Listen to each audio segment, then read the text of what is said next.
लाठी टूट जाए और सांप भी ना मरे। इस कहावत का अर्थ है कि रणनीति ऐसी होनी चाहिए कि जिससे किसी का भी नुकसान ना हो, लेकिन अमेरिका के राष्ट्रपति डोनाल्ड ट्रंप इस नीति को समझने में असफल रहे हैं। हाल ही में ट्रंप ने ब्रिक्स देशों को धमकी दी थी कि अगर उन्होंने डॉलर को कमज़ोर करने की कोशिश की तो इन देशों पर 100% इम्पोर्ट टैरिफ लगा देंगे, लेकिन ये धमकी उल्टी डोनाल्ड ट्रंप पर भारी पड़ गई। ब्रिक्स यानी ब्राज़ील, रूस, भारत, चीन और दक्षिण अफ्रीका का संगठन आज दुनिया की नई आर्थिक शक्ति बनकर उभरा है। इन 5 देशों के अलावा 11 अन्य देश भी इसके सदस्य बन चुके हैं और 30 से अधिक देश ब्रिक्स में शामिल होने के लिए आवेदन भी कर चुके हैं। ये संगठन वैश्विक व्यापार के नियम बदल रहा है, साथ ही पश्चिमी देशों के प्रभुत्व को चुनौती भी दे रहा है।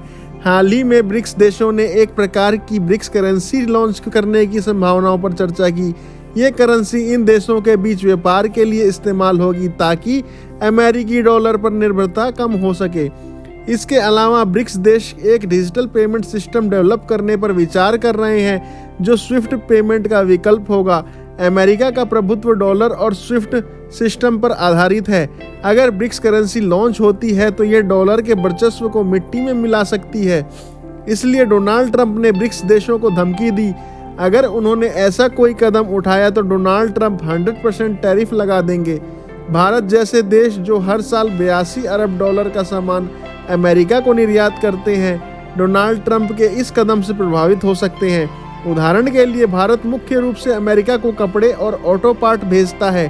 टैरिफ बढ़ने से इन प्रोडक्ट्स की कीमतें बढ़ जाएंगी, जिससे इनकी बिक्री कम हो सकती है। ट्रंप की धमकी का जवाब भारत और चीन दोनों देशों ने सख्त लहजे में दिया। डॉक्टर जयशंकर ने कहा कि हमारी विदेश नीति स्वतंत्र है और किसी की धमकी से प्रभावित नहीं होती। अगर हमें ब्रिक्स करेंसी बनानी होगी तो हम ये जरूर करेंगे। तो वहीं चीन ने भी ट्रंप की धमकी को नज़रअंदाज करते हुए कहा कि चीन अपनी नीतियां स्वतंत्र रूप से बनाएगा।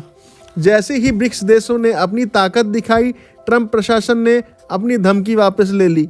अमेरिका के एडवाइज़र ने मीडिया के सामने सफाई देते हुए कहा कि ट्रंप के बयान को गलत समझा गया, लेकिन यह स्पष्ट था कि ब्रिक्स देशों की एकजुटता और शक्ति के ट्रंप को झुकना पड़ा।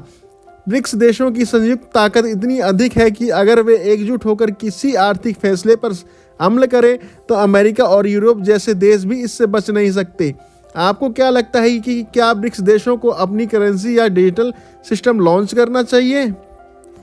कमेंट में बताएं। वीडियो को लाइक और शेयर करें, चैनल सब्सक्राइब करें और बने रहें कूल डैडी शो पे।